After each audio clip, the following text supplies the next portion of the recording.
So tonight, the Jacob Edwards Library is happy to welcome David Reed. He is the Executive Director of Central Mass Grown. Welcome. Thank you. Thank you very much. Thank you, everyone, for being here. Thank you. So my name is David Reed. I am the Executive Director of Central Mass Grown. Central Mass Grown, so we are, what are we? We are a nonprofit that is dedicated to supporting local agriculture, local farms, local businesses, and the entire local community, which we think benefits from local farms and local agriculture. We've been around for 10 years now, supporting our various farms in different ways. We have over 100 members throughout Worcester County and the surrounding areas. We are kind of the nonprofit. We're one of several in the state, but we are the one that focuses here on Worcester County and the centerpiece of Massachusetts. Worcester County is, of course, the largest single geographic county in Massachusetts, and it has a whole lot of agriculture, 90,000 acres of farmland throughout the county, and these are all what would be considered small farms. So at a national level, the average farm is right around 500 acres. There are farms out there that are thousands of acres. None of those are in here in Massachusetts. The average Massachusetts farm is 66 acres. Now, we certainly have farms in this area that are 200, 300, 400 acres. We have farms here that are an acre, or 2 acres, or 3 acres. Really all kinds of different sizes for these farms. Most of them are family-owned farms. That means that these are the family members working the farm, sometimes generation after generation. And the agriculture in central Massachusetts generates over $87 million worth of product every year. Now, I'll ask the people in the room here, what is the number one agricultural product in all of Massachusetts? Does anybody know? Eggs. What was it? Eggs. Egg? Not eggs. Although for a while they were raking it in. Corn. Blueberries. Yeah, I'd say corn. Not corn, not blueberries. Number one is cranberries. Yeah. Cranberries. Yep. No cranberry bogs in central Massachusetts, but there's lots in eastern Massachusetts. Massachusetts is actually number 2 in the entire country for producing cranberries. We're right behind Wisconsin. Who knew? So what do you think is the main agricultural product in central Massachusetts? It's a tough one. Any guesses? Were any of our answers right? Nope. No. How about wheat? Wheat, no, but very close. It's actually hay, silage hay. So the hay that we produce here in central Massachusetts feeds the animals here and elsewhere throughout the state, throughout New England. We produce a lot of hay on the farmland out here. After that comes things like apples, of course, are huge here. Central Massachusetts is the home birthplace of Johnny Appleseed, does that make sense? And then maple syrup is a big one out here as well. So there's a lot of different agricultural products. In fact, there's more even than you think. Not only is there's fruits and vegetables like apples, there's hay, there's animals that are grown for cows, grown for beef, chicken that are grown for eggs and for meat, pigs, goats, sheep and alpacas are grown for their wool, which is turned into yarn. So we have textiles that are made right here in central Massachusetts. Bees producing honey, mushrooms, tree farms and nurseries, and then we have equestrian farms as well that specialize in raising and keeping horses and training horses. These are all really important agricultural products. They're contributing to local economies. They are keeping our land from being developed in very key ways. And it's producing something that's good for all of us. So if we talk about our food supply, everything starts on a farm. But if you go to the grocery store, go to the supermarket sometimes, it's hard to notice that because it's come an awfully long way. So all the food starts at a farm, somewhere. Some farm, somewhere in the world. And it is grown, it is raised, and then it has to get processed. So it goes from a farm to some kind of processor. So processing could be, in the case of, say, fresh vegetables or, say, corn, it could just be that food is harvested and needs to be cleaned and then packaged. It might be that, in the case of corn, it might be frozen, turned into frozen corn. It might be processed into something else entirely, like, say, corn syrup. That is then used as an ingredient in something else. So the processor kind of does all of that, whether it's minimally processed or whether it's processed into something completely unrecognizable for what it was. It all happens at the processor. And there is packaged, and then it has to get shipped off to a distributor somewhere. And that distributor might be an independent distributor, might be a distributor that is part of like a chain of grocery stores. From the distributor then, grocery stores get the food, and it has to get shipped to the store where it ends up on the shelf. And then, hopefully, you get there and buy the food and eat it. That can take days, weeks, months, who knows how long, from the time that the food is first harvested. And that food can travel thousands of miles in a lot of cases.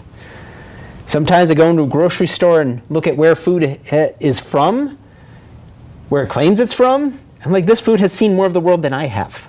It's been, all the way across the country. Sometimes it's been from other countries, whether it's Mexico, Chile. That's where all our food comes from. And it all ends up in the store, and it all looks beautiful, right? You walk into a grocery store, the fresh produce section, everything is absolutely perfect because they've gotten rid of all the ugly stuff. And they've only kept us with the beautiful, the perfect tomatoes, the perfect cucumbers, all that. And that's what the consumer has been conditioned to expect. There's a whole lot going on here, right? There's a whole lot, and a whole lot of time. There's a whole lot of separation from the farm. At Central Mass Grown, we just think that there's a simpler and easier way to do this, which is you get stuff from a farm and it ends up on your table. And there's very, very little that should be in between that, as little as possible. If you can get to a farm and get the food that you're making for tonight, for dinner, perfect. There's some other steps in between, that's fine, but we keep it as simple as possible because we should know where the food comes from. And once you start getting into the strange travels of commercially industrial produced food, you have no idea where that food has come from anymore. So this brings us to local food. It is just better. It is beneficial to you. It is beneficial to the community. And it's beneficial to the world at large, the whole planet.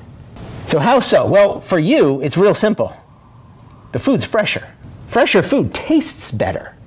Just right off the bat, fresher food just tastes better. I will say any food item you can think of, get it from a grocery store, from someplace, some industrial factory farm somewhere, and get the same thing from a local farm. Taste them. The one from the local farm is always going to taste better. I will bet on it. And it's also going to be better for you. It's going to have a higher nutrient density. Oh man, there I go using big words. All right, what do I mean by nutrient density? The food that grows out of the ground, all our food, is drawing nutrients from the soil that it's being grown in.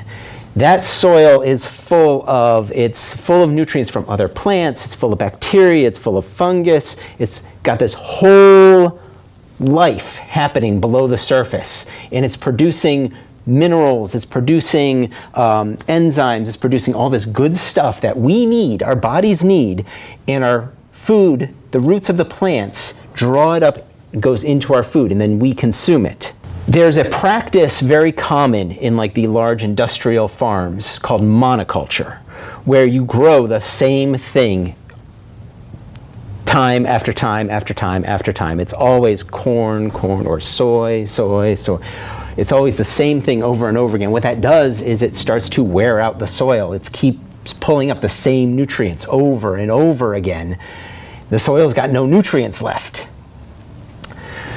So what do? Well, they've got to put those nutrients back. So they use synthetic fertilizer full of these key nutrients, nitrogen, phosphorus, and whatever, and they spray that all over the soil, gives it just enough so that the plants can grow. But it's only those few nutrients that are getting in there. There's none of the micronutrients, none of the whole plethora of other things that are in that soil are getting into that food. It is much, much less nutrient dense. There's fewer of these nutrients that's in those foods versus what's being grown on small-scale farms where they practice things like regenerative agriculture, where they're using compost, they're doing crop rotation, they're practicing no-till techniques where they don't even break it up so that the soil is able to heal from having plants grow in it. And they're treating the soil as a living organism. And that's creating this nutrient-dense food, which is just plain better for you. So it not only tastes better, but it's better for you. And you're going to have less exposure to chemicals, because you have thousands of acres of farmland. You're not going to go through and weed all that by hand. You're going to use these powerful herbicides, and it's just going to spray all over. They've genetically engineered a lot of plants, a lot of food plants, to be resistant to the herbicide, so they can just spray everything, but only the weeds die and the other plants grow. That means that it's all over the food that we're eating.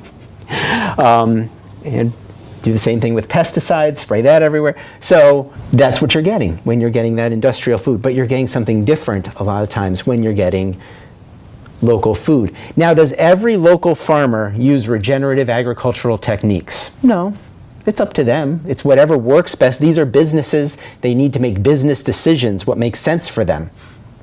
Does every farmer in central Massachusetts use integrated pest management instead of pesticides so they can take care of the invasive bugs by using friendly bugs that eat the invasive bugs? No, not all of them. Some do. A lot do.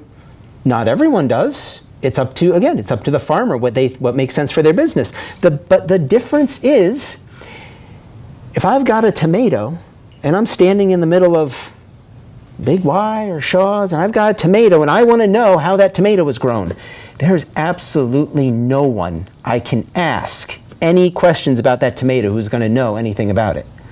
I go to a farmer's market, pick up a tomato and ask them, how was this grown? They are going to tell me in detail every step that they took in growing that tomato, from seed to picking it. They're going to know everything they did, everything that was in the soil, everything they did to make that plant grow, all of it. They're going to know where they got the seeds from. They're going to know everything. And you can ask your farmer, you're face to face with a farmer, you can ask them about the food and how they grow it. That's the difference to you of getting local food. It tastes better. It's on the whole, it's going to be healthier. And if you want to know about chemicals, you want to know about growing techniques, you can ask them. You can have a relationship with your farmer. And speaking of farmers, farmers are part of our community.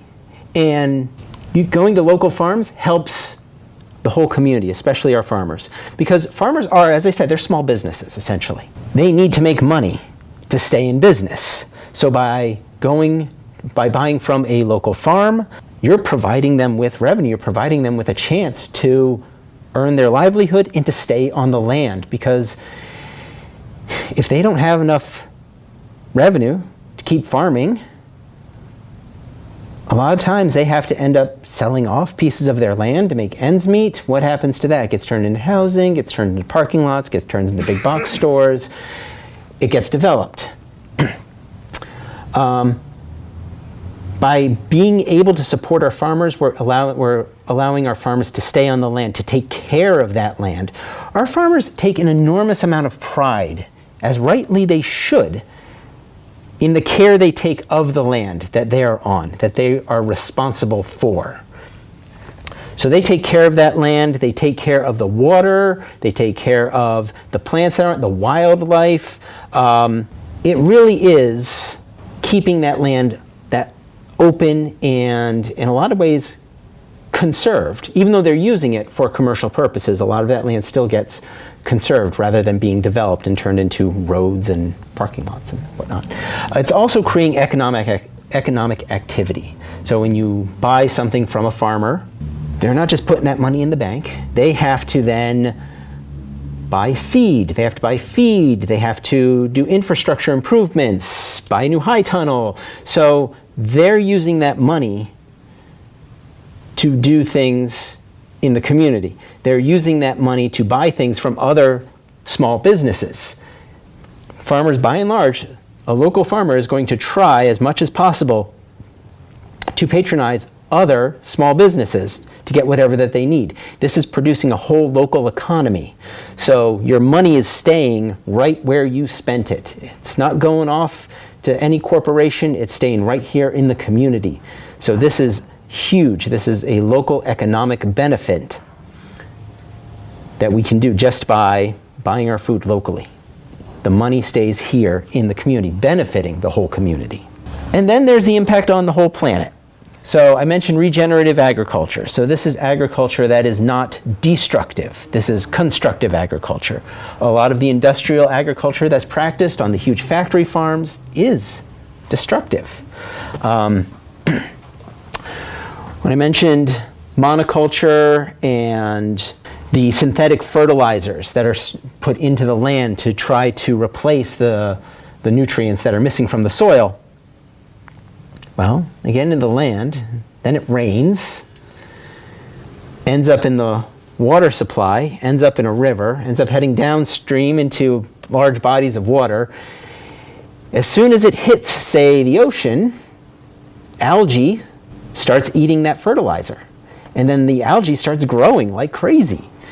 And it starts sucking up all the oxygen in the water around it, and you end up with huge dead zones. This happens on a fairly regular basis, say at the mouth of the Mississippi River, because upriver from that you have all that farmland.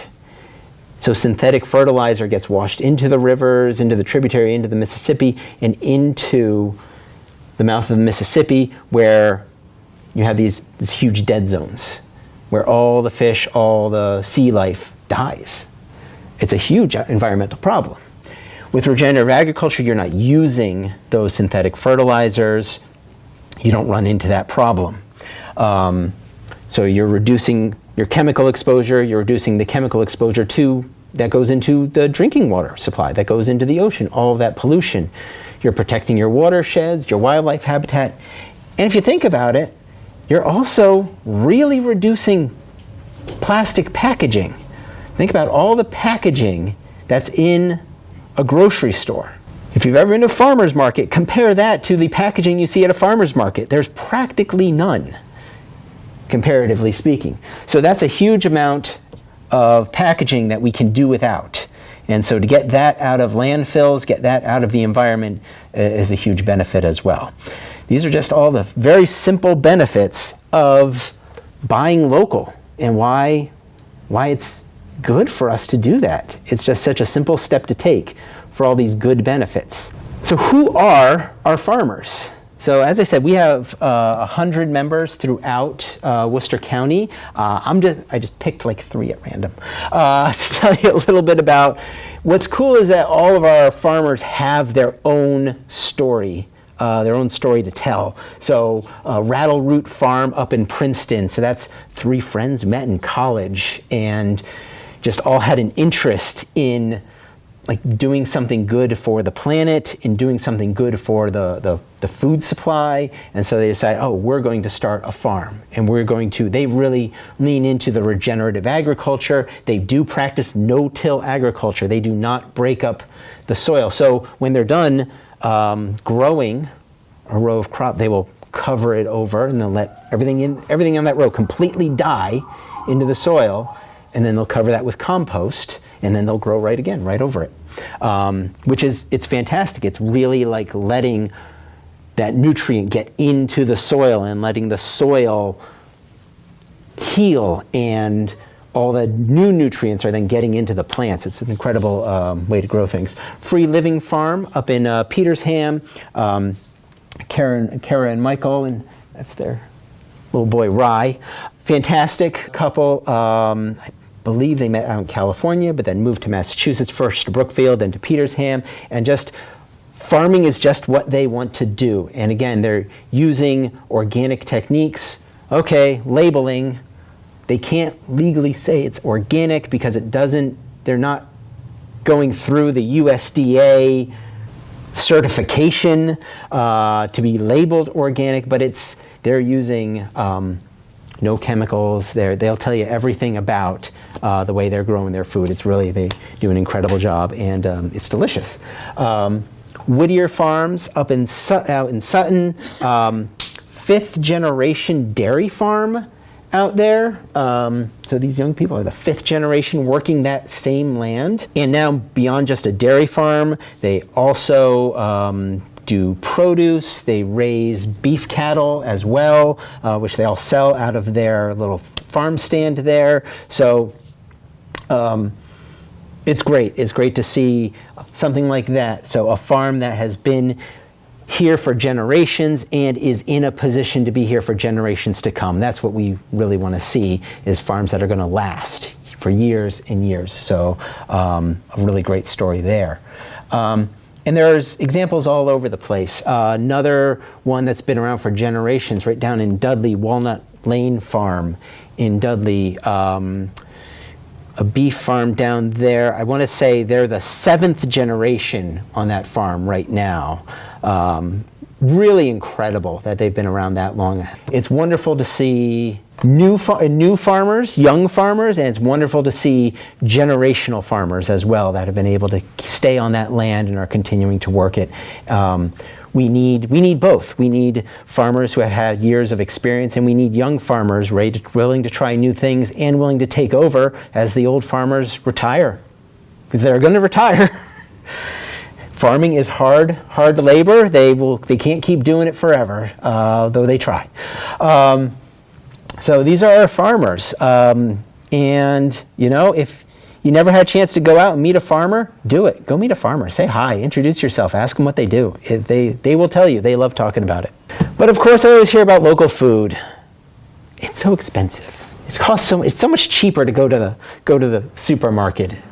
Local food's too expensive, or I'm not sure where to find it. It's not, the supermarket's so much more convenient than going to a farmer's market or finding a farm stand. Or my kid hates asparagus. My kid won't eat the Brussels sprouts.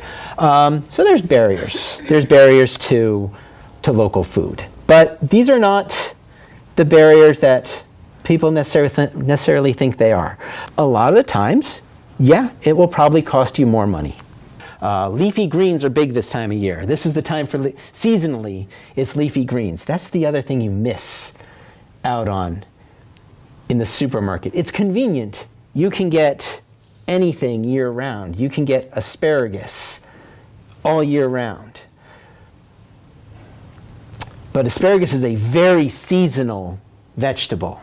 It really only grows and only tastes good in the spring. Now is the time for asparagus.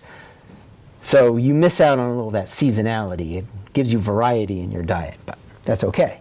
But it doesn't taste as good outside of the season. That's the problem. But then I stopped at the grocery store. Organic bok choy, $4 a bunch. Organic kale, $4 a bunch. Wasn't a big difference. Conventionally grown, $2.50 a bunch. Okay, so a little bit less. So yeah, it does cost a little bit more. It costs more to buy locally because of what you're not paying for.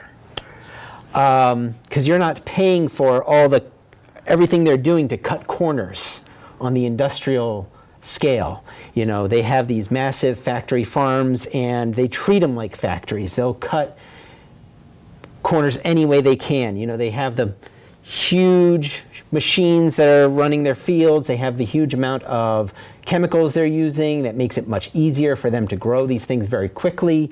Often they have a huge number of workers that they pay poorly and exposed to terrible working conditions. That's where they're saving their money, and some of that gets passed on to the consumer to make the food a little bit cheaper. But there's a cost to there too. Let's say, just for example, say you raise chickens, laying chickens, hens. So you're producing lots of eggs. Lots of eggs are going out your door to the grocery store. It's, you know, you have a very large operation. And then, you know, and I'm just making stuff up. Not that this would ever happen, but oops, your flock just got bird flu. What happens to the price of eggs? So we saw that, right? Price of eggs skyrocketed because bird flu hit the flocks of these industrial farms. It didn't hit local farms. The price of local eggs didn't change. So I've been paying $7 a dozen because I choose to pay $7 a dozen to know that my eggs come from free-range, happy chickens. I buy the eggs, I walk out, there's the chickens right outside, right in the grass, pecking along, happy as can be. I can see the chickens that the eggs came from. That's what I want. $7 a dozen. Now, for a while, the commercially produced eggs were higher than that. There was no reason not to buy local. Now, okay, I checked today, $5.50 was about $5.50, $6. That was about the average price of a dozen eggs in the store right now. Free-range, pasture-range chicken eggs still $7, $8, $9, $10 a dozen. So you might as well buy the local eggs. They're just as economical. So the key is that the industrial food system breaks down on a kind of regular basis. We don't always notice it, but it does often break down.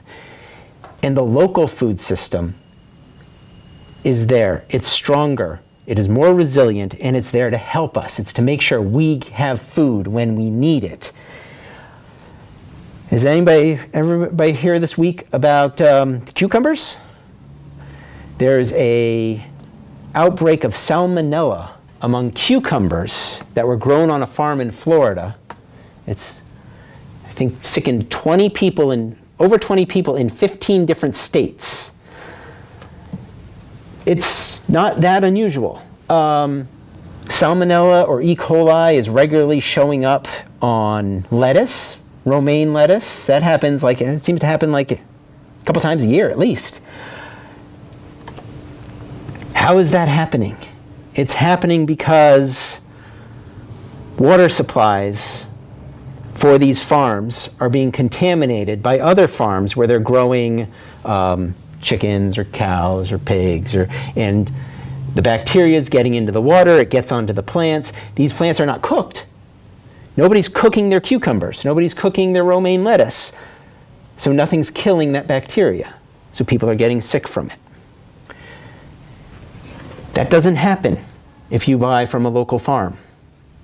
They know exactly what's in the water that they're providing to their plants.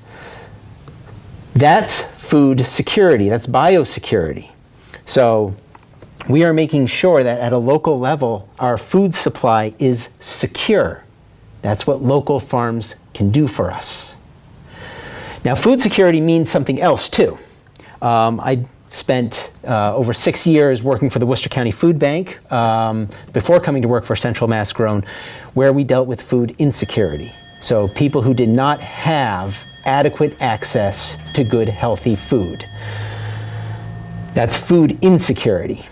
So this can be tricky, if people are having trouble just making ends meet and want to make sure they have enough food on the table, having food be more expensive is a big problem. But we are fortunate that we have a couple programs that really help with that. Central Mass Grown advocates very loudly at a state level and works with our partners to advocate at a federal level for programs like SNAP, the Supplemental Nutrition Assistance Program, formerly food stamps, which was started during the Great Depression to benefit farmers. It started as a way to make sure that there was enough people who had money to buy food to keep farmers in business. So it was meant to support farmers. It's ballooned into something else, but it's still part of the Farm Bill. And in Massachusetts, we have the Healthy Incentives Program, HIP, which is an additional benefit to SNAP. So every SNAP recipient, whether you know it or not, you've signed up for HIP too. It's automatic. And that's free food that you get when you use your SNAP card at a participating farm or farm stand, farmer's market.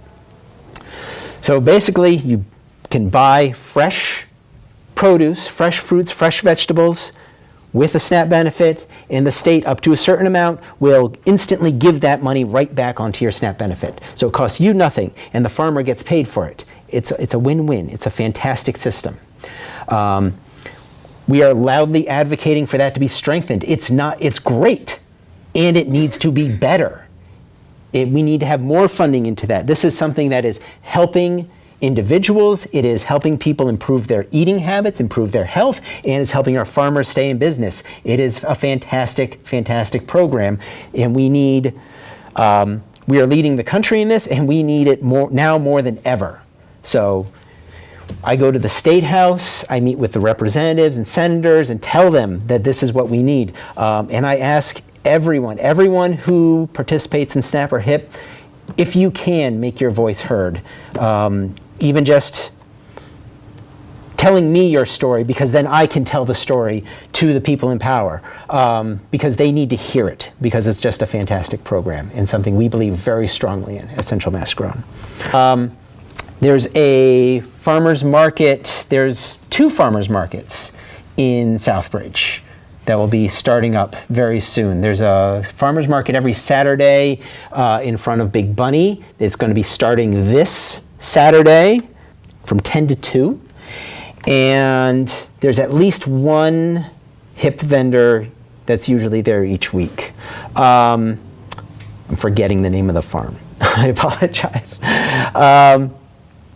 And then there's also a mobile farmers market run by the Regional Environmental Council out of Worcester. They do a mobile farmers market to Webster and to Southbridge. And starting June 24th, it will be over here in the Central Street parking lot. And I do have flyers here, and there's information on REC's website about that as well. So definitely starting June 24th, head over there. Tuesdays from 10:30 to 12 at the Central Street parking lot for the REC mobile market, which is they do a beautiful job with tons of fresh produce, and they do accept HIP. So it's a wonderful resource. Yeah, I mean, it's tough, right? How do you know? How do you know where to go? How do you know what farm to go to? How do you know who accepts HIP? Who accepts SNAP? Where is all this information? So I try to make it easy for people to find the stuff you need and to be able. I just threw a ton of information out about how great it is to buy local. And I'm sure you're like, yeah, that's great. And you're all going to be like, but the grocery store is right there and it's so convenient. Of course. Big Bunny, so what's wonderful is that Big Bunny is an independent market. So it's not part of a big chain, and it's true of many small businesses that they believe strongly in that connection to community, and that's why what I love about them. So yes, I applaud Big Bunny for doing that and being able to have that market there. There is actually a bill. There's several bills to promote more agriculture in the State House. If you really want to get into some advocacy and lobbying, there's lots that can be done there because they have bills to promote farmers and agriculture. There's one specifically, I remember, it's a tax break for farms that donate produce to people in need, whether to food pantries or food banks, up to $25,000 a year. Not as good as cash in the bank, but pretty good as a tax credit. That's a pretty good thing to be. So we're big in favor of that bill as well. We're trying to grow farmers. They even started an agricultural program at Mount Wachusett Community College as well, up there. So that we're really trying to create the next generation of farmers, which is what we need to do. But yeah, I do try to make everything like as easy as possible though. So let me give you my top 10 things on ways you can support local agriculture. First, watch food documentaries. They're really depressing. Food Inc. is a wonderful one. No, they don't pay me anything to say that, but I really think it's a great documentary. You'll never look at a grocery store the same way again, truly. You can watch uplifting ones too. They're not as easy to find, but there's one called Biggest Little Farm. I checked this afternoon. It was streaming on Max. You can probably find it some other places streaming as well. It's a great documentary if you can find it and watch it. Very, very moving, very uplifting. So watch food documentaries. You'll learn a lot. Grow your own food, even on a very, very small scale, even if it's a pot with some herbs in it, or a single tomato plant, or whatever it is, or you dig up a little corner of a yard and plant some things there. One, you'll realize how much better fresh food is. And two, you'll start to get a sense of how much work goes into this. It's a lot of work. It's a ton of work. And that really, you're not going to complain about the price of a tomato after realizing how much work goes into that one tomato. So yeah, I highly recommend growing your own. Please buy the supplies from one of our local nurseries or locally owned garden centers. I recommend Bemis Farm Nurseries up in Spencer, only because Tina Bemis is one of the nicest people on the planet, and she's wonderful. But there's lots of them around here. Find a local. There's lots around, and they're wonderful. So please stop by your local garden supply. Even what is it, Lamero out there in Sturbridge. So, but grow your own. Join a CSA. So CSA, Community Supported Agriculture, or a farm share. It's where you pay a farmer a certain amount of money up front for a certain number of weeks, either weekly or bi-weekly. They give you food, whatever happens to be the food that they're growing fresh at that moment. And you can do vegetable CSAs, you can do meat CSAs. I've seen cheese CSAs from dairy farms. Farmers love them because they're getting that money right away, which is very useful. They know they have that revenue. And all you're doing in return is saying, I trust you to give me that money's worth in the food that you grow, and they do.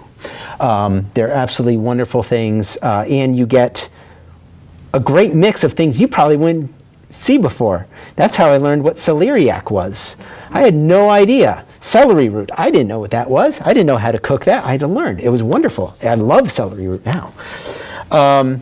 So if you can join CSA, there are CSAs that you can sign up for through HIP benefits as well.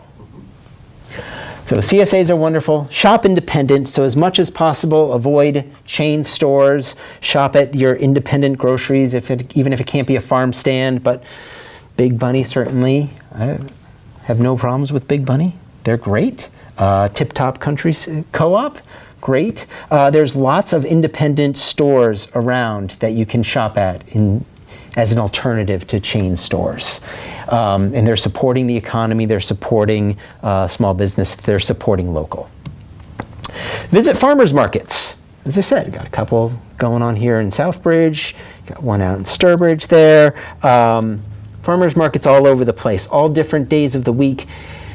They're just getting started now. May is kind of like about half of them start in May, and the rest tend to start in June. So we are right around the corner from full-on farmers market season, and I cannot wait. I love visiting a good farmers market. Visit a farm. Just a lot of farms will do tours. throughout the summer. A lot of them just go to a farm stand and talk to whoever's there about what they grow. Especially small farms, they'll love to show you around and see what they're, if they're not too busy, actually, farming. You want to be respectful of their time. If you just drop in, they got stuff to do, but they do love to talk about what they're farming because, again, they rightfully have a lot of pride in what they do. So how do you find a CSA? How do you find independent grocery stores? How do you find farmers markets? Or how do you find farms? Well, you go to centralmassgrown.org, which is our website. There's a nice QR code right there. We have a full directory of all of our members, as well as a directory of farmers markets in the area, where to buy local eggs, all kinds of great information on that website. That is the most up-to-date source for all things Central Mass Grown. And support HIP. Like I said, call your representative, call your senator. Right now, the state budget is before the Senate, so Senator Fatman would be the key person to contact right this moment to tell him that you support fully funding HIP in this year's budget. Like Central Mass Grown on Facebook and Instagram. Find out what's happening in all the different places. We'll be posting things throughout the summer, highlighting different farms, different farmers markets, all fun things to do, recipes, things like that. And finally, the easiest thing you can do right now in this room, right this moment, is be sure to grab one of our farm and food guides. Take it home with you. So this is a listing of all of our farms, our restaurants and food businesses that are our members, as well as articles about food. There's CSA lists in here, just a ton of information. There's recipes. So if you're wondering what to do with the stuff from a CSA or from a farmer's market, we got it in here, got you covered. So grab one, grab a couple, they make great gifts. That's really it for me. There's my contact information, but I am very happy to answer any questions that anybody might have at this point. I know we've already had a couple, but throw some more out there. Well, thank you, everyone. I appreciate you coming out here tonight. Yeah, and if you have anything, any questions or anything about anything tonight, feel free to reach out to me. I'm always happy to answer any questions whatsoever. Thank you. Thank you. Thanks.